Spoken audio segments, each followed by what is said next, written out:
Good afternoon, East Castle Place. Welcome to this edition of our State of the Castle. Have a full agenda for you today. The sun is shining out there and hope everybody's doing well. And hopefully soon, but who knows when, don't quite have the definitive time frame, we'll be able to do this in person. Until then, thank you for tuning in to Channel 955, and we look forward to bringing the State of the Castle program. I'm your host, Tyler, the Executive Director here at East Castle Place. So, to start out, we will have Eric Peterson join us and go through a couple of things. Eric?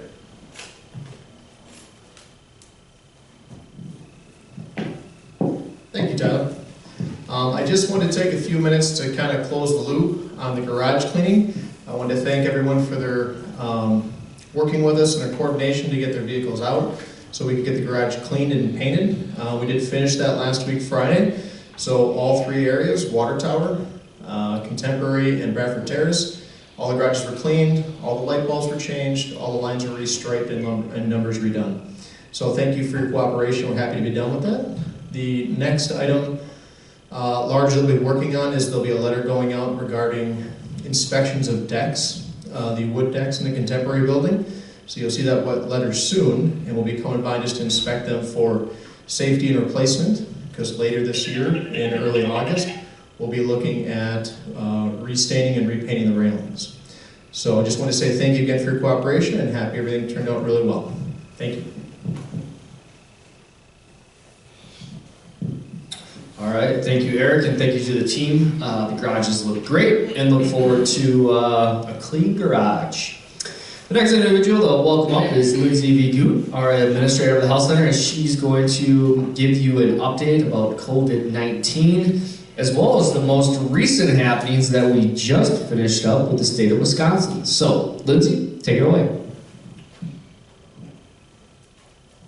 Thank you, Tyler. Well, good afternoon, East Castle Place residents. Again, echoing what Tyler said, I can't wait till we can all see each other and enjoy this meeting in person. From a COVID-19 update, from the Health Center perspective, we still have 0 cases of COVID-19 in our Health Center for both residents and staff, as well as the greater community at large. So keep up the great work. From the most recent update, the state of Wisconsin has initiated focused infection control surveys. What does that mean? It means that the state surveyors, who we usually see for our annual surveyors, are coming in and doing both remote work and on-site work to assess our infection control policies and procedures. That being said, last week Thursday, we had our remote visit with the state of Wisconsin. They overlooked and looked at our education that we've done with our staff, our policies we've initiated, such as our sign-in procedures, what we're wearing for isolation, our glove use, how we serve our meals, as well as our procedures, how we're executing that. From a remote standpoint, they had no issues, which is excellent. This morning, actually, we had the surveyor for part 2 of this focused infection control survey on site, who did direct observation to validate the paperwork that we did in phase 1. This surveyor was on site for only an hour and a half, which is excellent, meaning that she did not see anything that raised concern and anything that needed to be looked into further. She watched staff do direct hand washing, provide care, ensure that we're following our policies and procedures. So this resulted in a deficiency-free infection control survey for our community. So that is great kudos to our staff within the health center as well as the greater community at large, because it does take a village. So now, next up will be our annual survey that we will anticipate over the next couple months, in addition to continuing and staying current with best practices to continue with COVID-19 and see successful results like we have thus far. Thank you. All right, thank you, Lindsay, and congratulations to you and the team for a fantastic job in working through that survey, and also for leading the charge in a response to COVID-19. As I've said before, Lindsay, Ashley Drummond, Roxanne Farr have really led the East Castle Place charge as far as how we're working through the different processes. So again, I want to say thank you, and again, it's a testament to how they managed the virtual visit last week and then the on-site visit. So again, congratulations, Lindsay. Again, East Castle Place continues to be very, very proud of the health center. The next individual is Laura Wengler. Laura will be guiding us through a couple questions as well as a couple updates. And Laura, maybe Mike and I will even do a Vanna White show for you here in the upcoming segment. Why not? I'm going for ratings, what can I say? Oh, we have to check the sweeps again, I think, for the ratings. Good afternoon, everyone. I have a couple of questions and then just a few updates. So, first of all, I wanted to say thank you to those who have been signing up for the fitness center use. It's gotten a lot of use, and we're grateful that you're working through that with us. A couple of questions in regards to the fitness center. Is there any thought about when we will be able to use the fitness center on the weekend or in the evenings? So currently we do not have those hours staffed. We're looking into expanding those hours in the future, but I can tell you right now that it is not open on the weekend or in the evenings.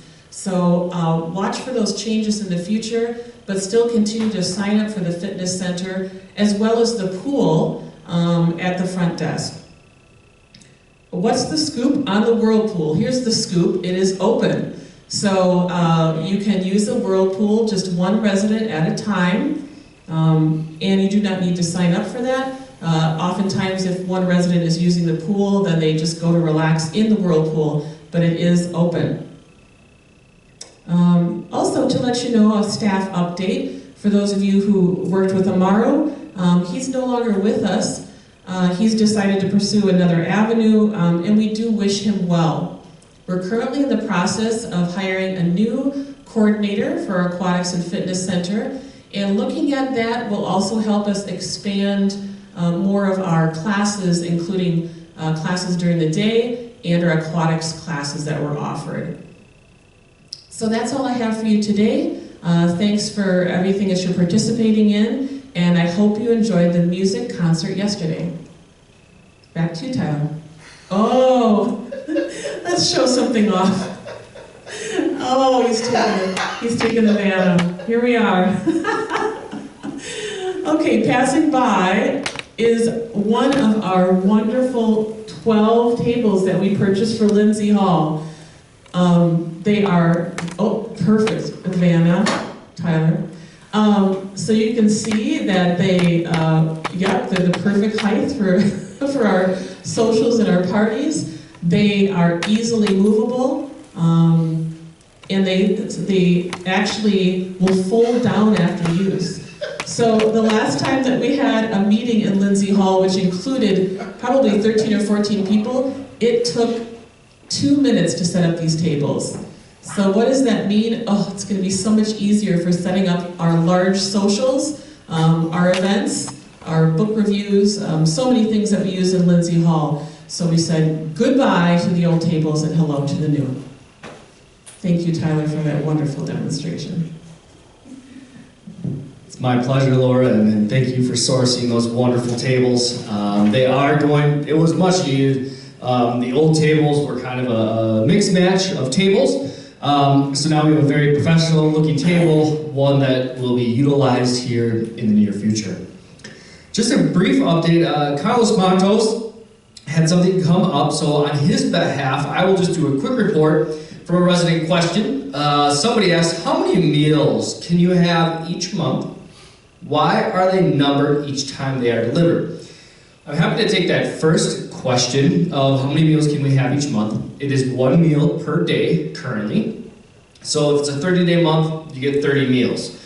Those meals do include dinner or lunch, and again, it's not an and, it's an or. You are welcome to have lunch and dinner, however, the lunch will always be charged. So again, if it's a 30-day month, you get 30 meals, 31 days, in the month 31 meals. So in this month of June, where there's 30 days, you'll receive 30 meals. Why are they numbered each time they are delivered? Great question. I'm going to go out on a limb and speak on behalf of Carlos, and he can correct me the next time. Or feel free to reach directly out to Carlos as with any of your questions. But my guess is that's the number that they are ordered in. So you might be group 1, group 2, group 3. And again, I'm going out on a limb and trying to answer that question. But if you specifically had the question or are wondering why, Carlos can answer that specifically for you. All right, so that's me on behalf of Carlos Matos. The next individual is Mike Brever, our Director of Philanthropy, and he has a few updates regarding philanthropy. Mike? Thank you, Tyler. You'll notice when Tyler did his Vanna White there that I didn't join him. When he bent down like that to show you the perfect height, my legs just don't work that way anymore. So that's why I didn't join Tyler. But those are great tables, and you're going to love them.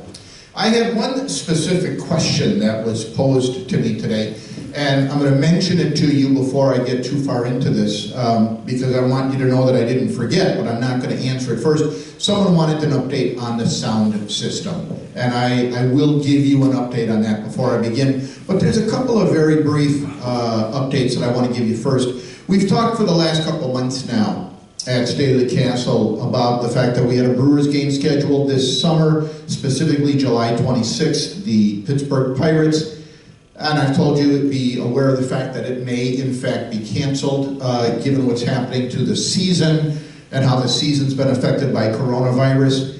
It is now definite and it's formal. The July 26th Brewers game for East Castle Place has been canceled. There still is a question whether there'll be a game in Milwaukee on July 26th. The season hasn't begun yet. There is no start date yet. But it is possible that July 26th we'll see a game in Milwaukee, but it won't be us. We're going to start focusing on 2021, and we are working with the Brewers to make sure that we have the best game available to share with you, and we're looking forward to that. So, unfortunately, if you were looking forward to the Brewers game this year, I'm sorry, but we're already making plans for next year.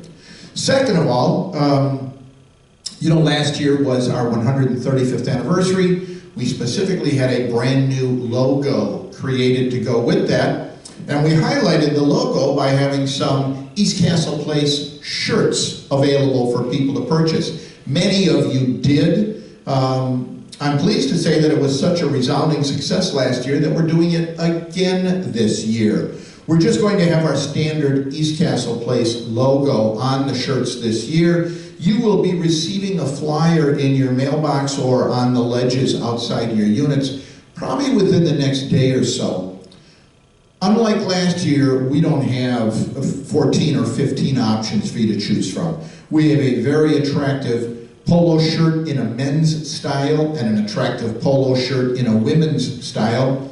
This year we have added to the options by providing a cardigan sweater in a men's style and a cardigan sweater in a women's style. So you'll have those available. You'll also really enjoy them. I know I made this comment last year and many people thought I was joking, but the polo shirts and the sweaters, they both have a very slimming look to them. So if you purchase one of those, I'm sure you'll really enjoy it. And again, on the left front, we will have the East Castle Place logo. The sweaters, by the way, are a button-down, if that's of interest to you. I do not have samples here for people to try on.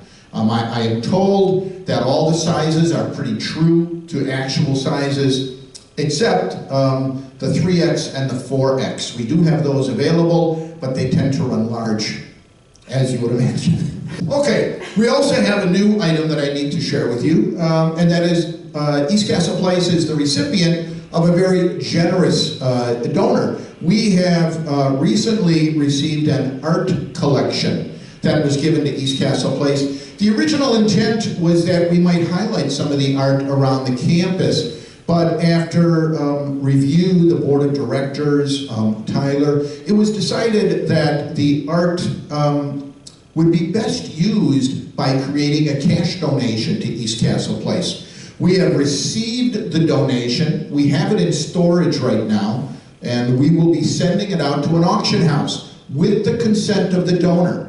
The donor has indicated that this is an acceptable use of the collection.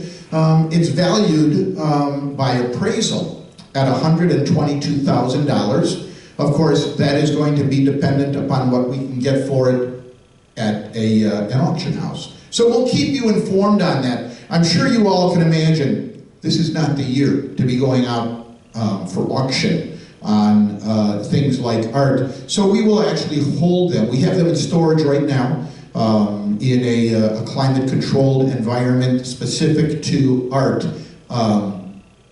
When the timing is appropriate, a year from now, approximately, maybe a little bit longer, we will go out to auction, and the art collection will create a very significant cash contribution to East Castle Place that, as you all know, is used to keep your cost as affordable as possible.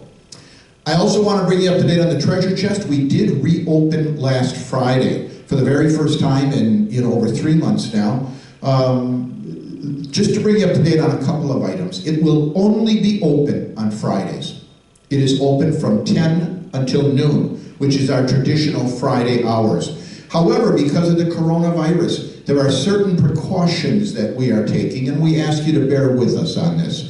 We cannot accept cash, either coin or paper money. It is possible to transfer the coronavirus on things like that. We're only accepting credit cards to reduce the risk of transferring the virus. Face masks will be required. Please do not come down to the treasure chest if you do not have adequate face protection. We don't want droplets from anybody infecting either the volunteers or your neighbors when they come down to shop as well. And last but not least, only one in the store at a time. Now you know that there are 2 separate sections to the store. There is the treasure chest portion itself, and then there is the furniture annex. One allowed in each of those at a time. We always will have chairs set up in the hallways for you to relax and pause for a moment, catch your breath after working your way down there. When the store is available for you to enter, we'll usher you in and you can shop to your heart's content. This past Friday, we did it for the very first time in over 4 months, $171 in sales to supplement our scholarship fund, which is currently approaching $15,000. So we thank you to all of you who've been patient, and we look forward to seeing you down in the treasure chest. Be aware that at least for the interim, the television show, the East Castle Place auction, treasure chest auction will continue. We want to highlight things down there. So watch for that very highly rated show. People tell me it might be the 2nd or 3rd highest rated show on channel 955 ECTV. When the Nielsen's come out, we'll know that for certain.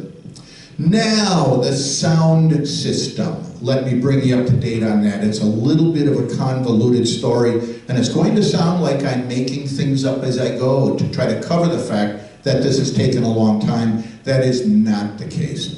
You all remember that we had our expert and the designer of the system at East Castle Place in February. He was here for 4 days. You know that we had the speakers mounted. The control room has the amplifier and several other components in there. Wiring was run through the ceilings. It's all functional. We have ceiling-mounted transmitters for the hearing aid devices. Unfortunately, Dr. Katz had to leave before he finished. He had intentions of returning in April to finish the system. As you all know, the pandemic really reached a zenith in March, and as a result of that, we had to cancel those plans. Dr. Katz and I have been working on Mondays with the assistance of Eric and his staff to continue to make progress. If you see me running around on a Monday starting at 9 o'clock and for the next hour or two, it's because we're doing things with the system. Rewiring this, putting a new end on that. When will it be fully functional and ready to go? I'm sorry. I cannot give you an answer to that. If Dr. Katz had been allowed to return in April, it would have been functional already. We're moving as fast as we can given the limitations. Dr. Katz is used to talking in terms of take the two LTR-57s and connect them to the Romex B-52s. And I'm like, you mean this three-pronged system that goes into that jack? So we're working our way through that, and we are making progress, and I will keep you as informed as possible. And that's all I have. Now, back to Tyler. Thank you, Mike, and thank you for all the information, as well as to know that the shirts do run large if you get them extra large. For all of you out there, that was Mike Reaver. He does have a few shows here on ECTV, along with his co-host Laura.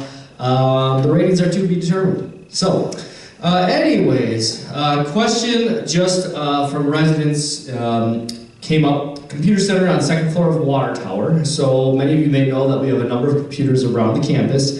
It has a printer as well, but it's been out of ink. So unfortunately at this time, our IT department as well as East Castle Place are not supporting those printers, and we're asking that residents print in their homes or get assistance from Maureen or the front desk to have things printed. Again, that's just another area because, again, those are laser jets and there's just a number of things that could go wrong. So we're actually going to be polling those printers and just utilizing the computers. And so, again, if you need something printed, we're happy to help, but we also encourage you to have an in-home printer, which I know many of you do, and so that you can manage that to the best of your ability. And again, give us a call if you need some assistance with that. And then just to end the program, really just want to give you a overarching community update regarding COVID-19. Lindsay Gagoot, who was on the program earlier, mentioned how well we're doing. And again, it's a great focus and great detail of attention that you all are providing, as well as our staff members. So again, a memo went out last week. We are in what we call phase 1B of relaxing restrictions. And a few of those restrictions, as a reminder, are the fitness center and pool, as well as some exterior courtyard visits with loved ones.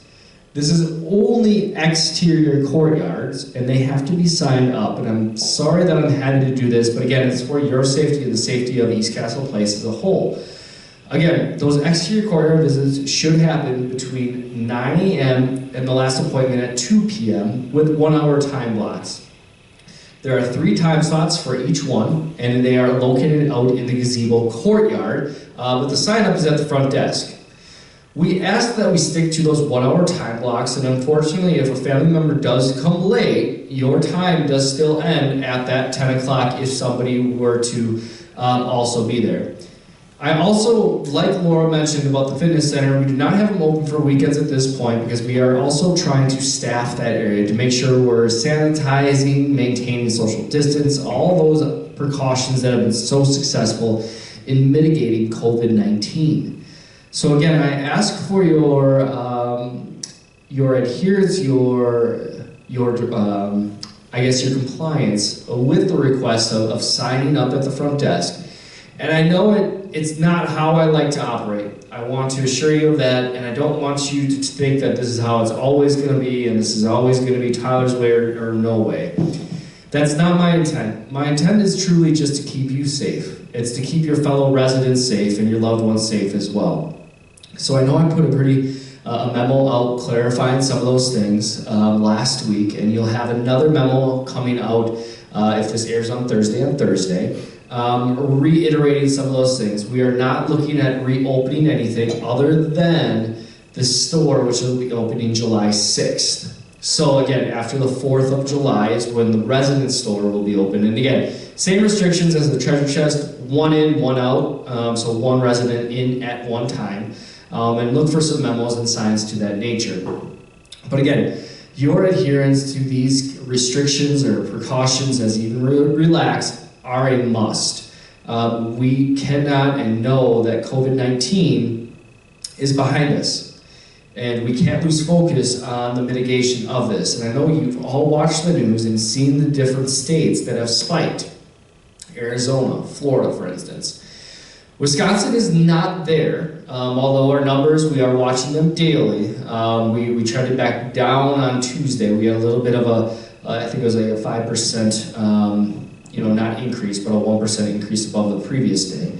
But now we're looking at trending back down. Again, that's what we need to continue to do. That's why the guidance is in place. And again, I appreciate everybody wanting to try and push, and I do too. But again, the restrictions that are in place, the precautions that are in place, are for the community at large. And so if you have questions, again, please let me know. I'll reiterate that, I'm available to you. But again, that's what we have to do for the community at large. As COVID-19 is not gone, it's not going anywhere for the foreseeable future.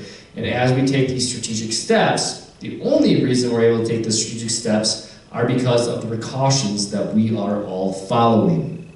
So, as Lindsay said, to date, we do not have any residents nor staff with positive COVID tests.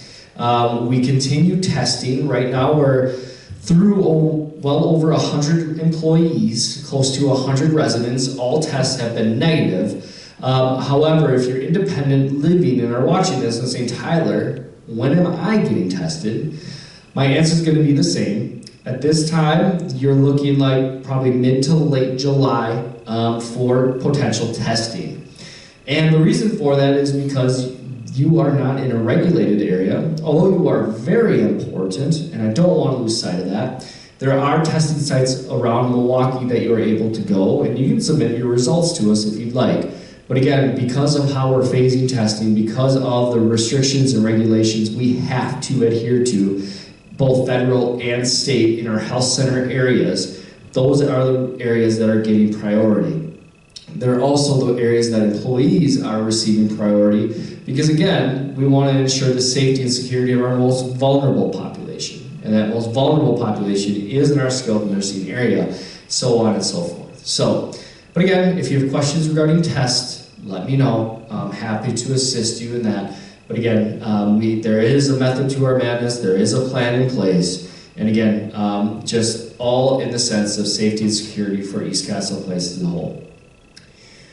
With that wraps up this program. I want to thank you for tuning in. I want to thank you to my wonderful, wonderful co-hosts and presenters here at East Castle. We will have an agenda for you, and we will see you next month. Enjoy the beautiful weather. A happy 4th of July to you all that are out there. That'll be celebrating that.